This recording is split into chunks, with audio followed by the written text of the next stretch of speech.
makes us want to run everything alone and also not share the returns. In this regard, we fail to recruit into our businesses the right skills and people with the right capacity. We need serious investment in human resources by employing skilled people and rewarding them appropriately, including competitive market-based salaries and benefits. We should pay for the right skills. We should not pretend we know it all.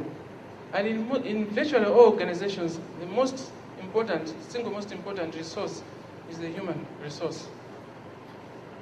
So we should learn to understand that we cannot know it all. I said we were 7 when we started, 7. There was a messenger, there was a driver, and there was a personal assistant. So you can take away those 3. That means there were 4 on the professional side. 2 of those were expatriates. 1 a white person, 1 indigenous from Zimbabwe. And that means that the other 3 were Malawians, including myself. We had no choice because the type of business we were getting into was very sophisticated. So instead of trying to do everything from scratch, it was not cheaper, but cost beneficial to bring in somebody who already knows, so that from day 1 you can run. Of course, after 3 years, we exited them, and then in those 3 years we learned. So it's always important to bring in the people in the early stages, learn, be in charge, and continue to hire the people that you need, the skills that we need. Number 4, poor financial management. We need to employ professionally trained finance and accounting personnel. And having employed them, we should learn to listen to their advice. Now, that's one of the biggest problems that we have. Our type of businesses are one where every end of the day, the entrepreneur will come, how much have you sold today? They will count the cash, will take it, put it in his pocket, I'll bank it tomorrow. And by the time if he gets to the bank, you'll be lucky if there's even 10% of what was done yesterday. That money is gone into consumption. That money should stay in the business. In other words, don't separate the business from yourself as an entrepreneur. Let the accountant handle that and go and bank the money. If you want the money, take it from the account. Very important. Just because you have set up the business and you own it doesn't mean that you can do whatever you want, because there will be no business tomorrow. I can guarantee you that. Number 5, integrity. My word is my bond. This is where most of us fail the tests. And sooner than later, find that banks and suppliers are unwilling to deal with us. For as long as we cannot keep our word or honor our obligations, our businesses will never seriously take off. Banks and the suppliers do get excited by exciting, ideas and ventures, and they are willing to stake something, assuming that you have already staked something yourself. They'll give you a chance. But once, twice, 3 times, you start doing your own things, banks will never open the door to you again. There's no way any business, serious business, can grow without financing from the bank. It's not possible. Because what you do on a day-to-day basis is not enough for expansion. Unless, of course, if you are in a very, very special type of business, cash generating, not much competition, you can call the shots. But even all those, if you listen to stories about, for example, Kachaje and others, what they will tell you is this. People say, but we don't see the forex, we don't see this. It's because they are paying back debts. And we're talking hundreds of millions of US dollars. And that's how they are where they are. They borrow, they make more money than the capital and the interest they are repaying, and the difference, they take it. So those are the 5 points I thought I should share. Be financially prepared, 6 months, capital. Don't live a life of showing off. Just live a life enough for you to survive and your family. Until, of course, when you have got too much money, like Bill Gates, people who have got billions, Apple, the guys who have got over $150 billion in cash, they don't even know what to do with it. Of course you can. But when you talk about Warren Buffett, who can billions, but they still live in the same old house, they still do, you say, but what's wrong with this guy? Well, they're not excited by money. They're excited by the achieving what they set up to do. My business empire syndrome, poor financial management, and integrity. In short, and in summary, entrepreneurship should not be premised on how to get rich quickly. It should focus on the future. And when you are doing a vision, one of the things about the vision must be, when I am gone, or when I have retired, or when I am gone, will I leave anything that will outlive me? And that should be the plan. That should be the excitement. The excitement should not be to set up a business as an entrepreneur, grow it, and be known by everyone else. But what happens when you are gone? Will the business survive you? And that's part of the vision.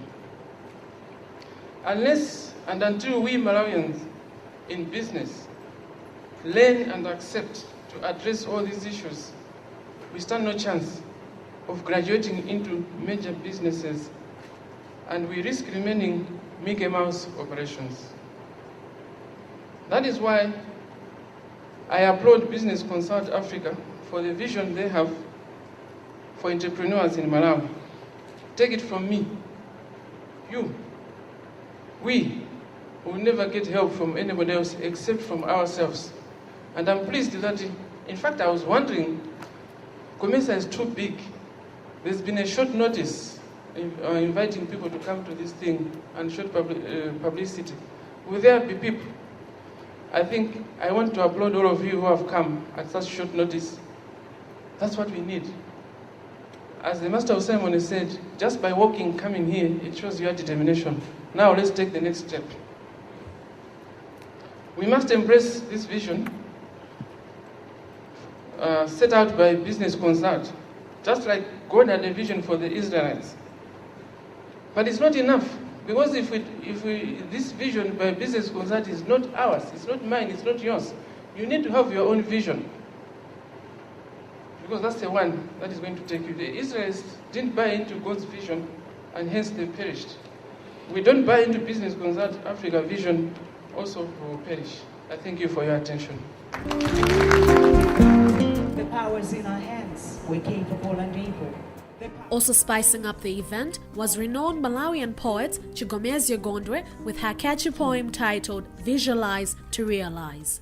Are you ready for a revolution? Yes. Oh my God. Did you hear that, Mr. Kachaje? Yes. Are you ready for a revolution? Yes. Are you ready for a revolution? Yes. So take off your blindfolds. Open your eyes. Trust in your vision. The future's here at last. Everything is possible. It's all up to you. You're capable and able. The power's in your hands. You're capable and able. The power's in your hands. If you want to see the future, open your eyes from morning to night. Let your light shine. When the time is right, you'll feel your spirit rise. Hold on to your pride and stand the test of time. There's power in our vision, strength in communication. Working together to succeed is our mission. If you want to see the future, visualize to realize. Visualize to realize. The winds of change blow warm and strong, enveloping our hopes and dreams in life's song. In her bosom, blessings are scattered to keep us protected on our journeys through life. And as our foreparents created legacies on which their pasts were founded and the present became, We too create our own legacies on which our current is channeled, and the future becomes, and the future becomes, and the future becomes the legacy of life forever passed on from land to land, from time to time, from generation to generation. The thick, smooth whispers of Africa affirm that dreams are but realities waiting to happen. If we let them, they will sustain our future for one and for all. For once and for all. So let your voice be empowered through choice. The key to responsibility is the ability to respond.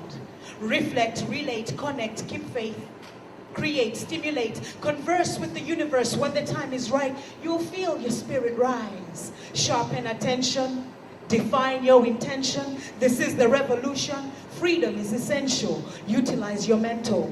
It's not by coincidence that we've been given this chance to come and hear for ourselves what can be done with one's mind. Confident citizens, captivating citizen, celebrating cultures in style, pride, and excellence, contributing to change, a combination of sense and courage to motivate, support, and re-educate. With clarity, communicate that you're able to elevate. The truth is we tell what only most dreams can sell. The truth is we tell what only most dreams can sell. See, our parents have nurtured true sons and daughters committed to Malawi's timeless future. We're builders, leaders, protectors, and teachers. There's no task too big or too difficult, you see. If we've got commitment, leadership, teamwork, union, motivation, if we've got innovation, the power's in our hands. We're capable and able. The power's in our hands. All we have to do is visualize to realize. Visualize to realize. Thank you, ladies and gentlemen. Then it was time for the Managing Director of Business Consult Africa, Mr. Henry Kachaje, to take the podium and lay out the dream that has now come to light to the whole of Malawi. Mr. Kachaje had this to say. We are doing something very simple. And then she was talking about visualize and realize. I would like you, if you may trust me, to close your eyes and transport yourself into the future 5 years from today. I would like you to think about how your life can totally transform if you decide today that enough is enough. If you decide today that I am tired of living the kind of life we are living, and I would like to create the kind of life we would like to have. So can you now go into the future, into 2017? And I would like you to visualize the kind of life you would like to be living 2017.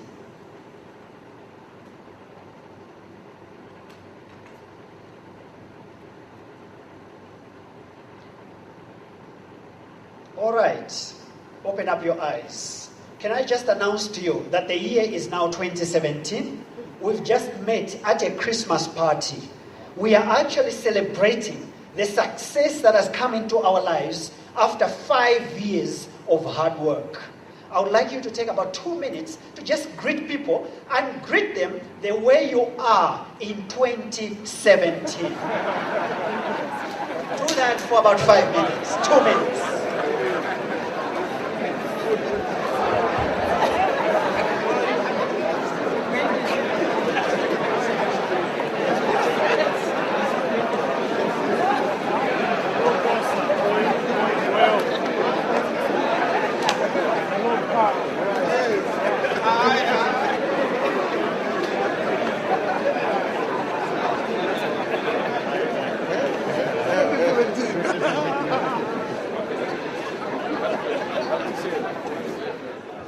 Come on, I was expecting a lot more excitement as you're greeting one another and telling one another what you've achieved 5 years from today.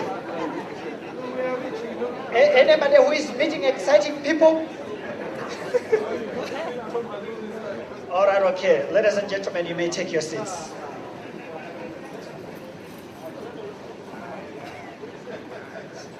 I'll start by asking a question.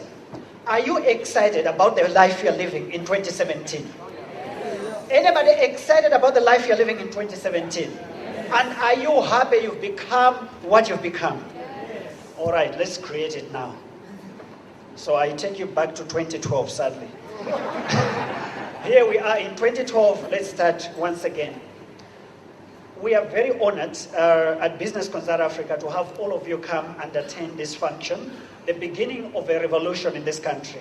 And when we say it's a revolution, we mean a revolution. Can I just say a few words? We did invite the government. We invited the Ministry of Trade and Industry. We wrote to the Ministry of Trade and Industry inviting the minister to be the guest of honor at this event. So their absence is not that we didn't invite them. We invited them. But they are very busy. They can't come to an event like this one. So I guess we just have to do it ourselves. The economic prosperity of Africa depends on its entrepreneurs. That is what you find on the folder of Business Consult Africa.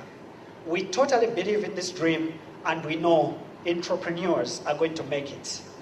And if you open the folder, we say we exist to facilitate the development and growth of vibrant small and medium enterprises in African economies. We believe the economic prosperity of the rich, resource-rich continent of Africa largely depends on its entrepreneurs creating vibrant and sustainable businesses. I would like to submit a thought to you that what you see in this country, what sometimes you call businesses, not everything is a business. Because there are businesses that look like they're thriving when a certain political party is in power. When that political party changes their hands, then they are no longer there.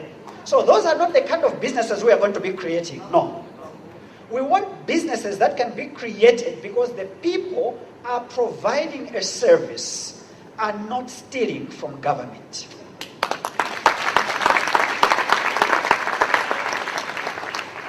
The title of my presentation, I had to write it because I get excited when I'm presenting. So I say things sometimes which I need to edit. And I just read in the papers recently that a few people or somebody was arrested for saying the wrong things about the president. So I don't want to be one who is going to be arrested for saying the wrong things. But nevertheless, I gave a copy of my presentation to a lawyer just in case I may say things that will hurt a few people. But I just have to say it because I'm a Malawian who is tired.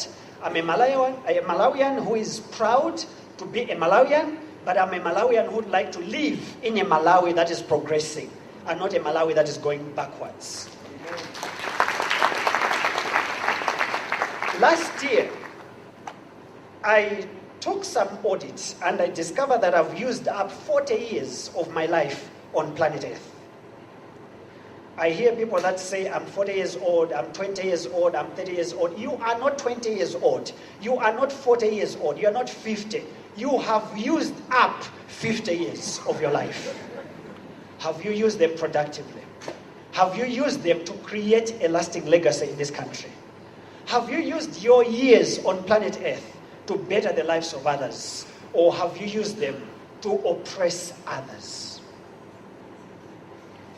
Imagine an economically independent Malawi, creating the Malawi we deserve through the power of entrepreneurship.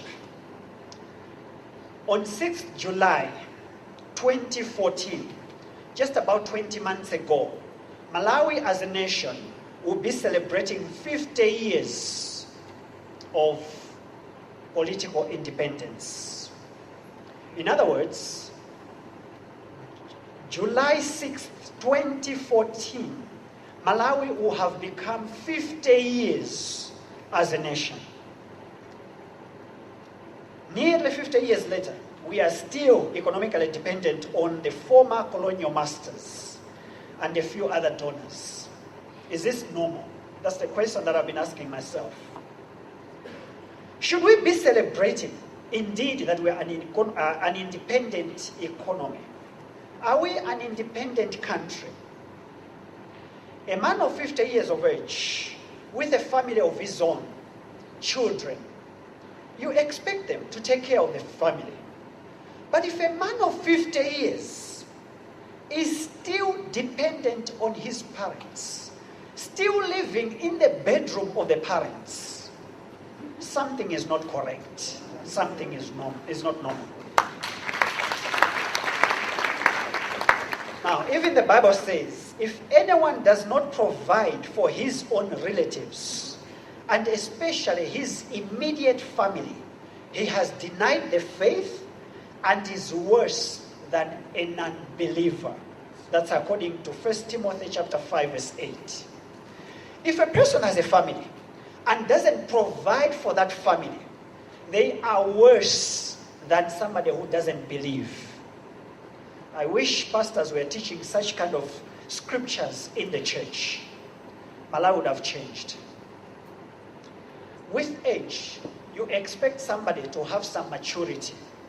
But as observed by Dr. John Maxwell, one of the leading leadership gurus in the world, he says, sometimes age comes along. It doesn't come with maturity all the time. And that's a sad thing that Malawi is experiencing at the moment. In the case of our beloved country, Malawi, this is indeed the reality. Why, at the age of 50, which is just about 20 months ago, months to come, we as a country are still clinging to the breast, feeding to a breast of a mother. And then actually one of the reasons why probably some of the people we invited are not here is because they've gone to the West, trying to find money and still trying to talk to them, come help our country at 50 years of age. It is said that in 1964, we attained political independence.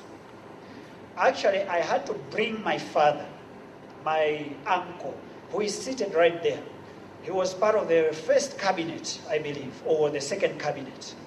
And fate fell on him. He was arrested and thrown into one of the prisons.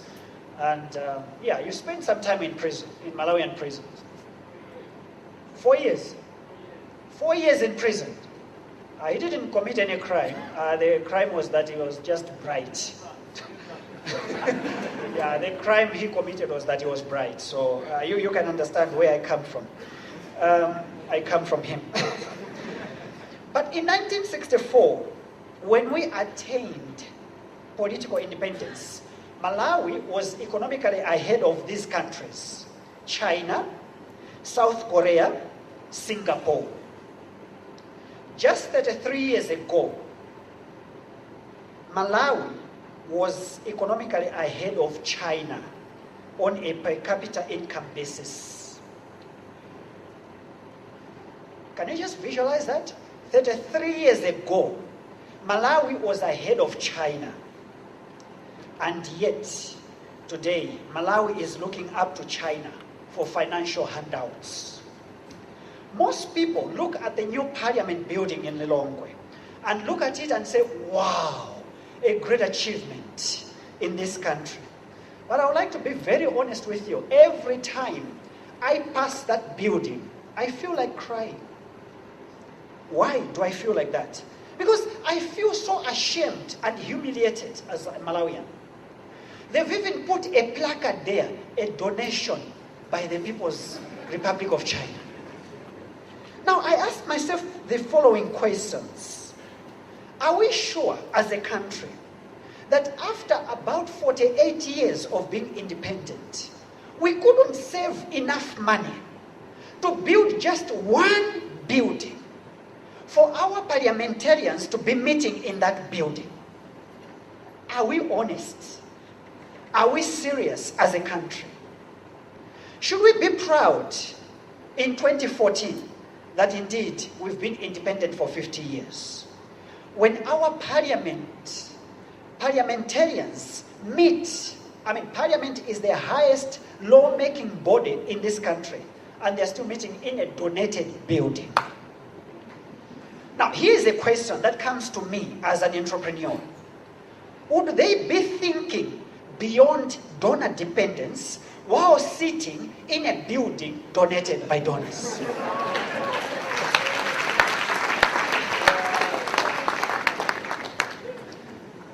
I actually said I would issue a disclaimer before my statement, so let me issue it now. What I'm saying here are not views of the people that have sponsored this event. So they are not views of FDH, they are not views of NBS Bank.